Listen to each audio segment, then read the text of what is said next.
हाय नमस्कार चिन्नु one T express को वेलकम आसतु आम देखा ब्लॉग वीडियो चिन्नु कौन कर आज रोसे आइटम चलती अच्छा अच्छा कौन फ्राए हो गलानी ना कौन पोटल रसा हो गलानी कौन आम फास्ट आगे कौन तेल पड़ा तेल पर कौन पिज पड़े ना अदा पेस्ट मसलाटा पड़े अच्छा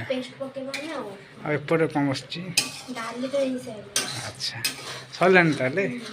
आम तो टाइम तो है नहीं खाया ये शीघ्र जल्दी सरीगला हाँ ठीक है आम जाऊँ छात उपर बुली आसवा आसती छात को आम बुला बहुत जोर वर्षा पकाऊँ चिन्नु भी रोसे करते आसीगले आमर शुकुला छात ऋण हाँपाई देखो के जोर वर्षा हो मजे मजा हो ना अच्छा इस देखो बहुत जोर वर्षा पकड़ा चलो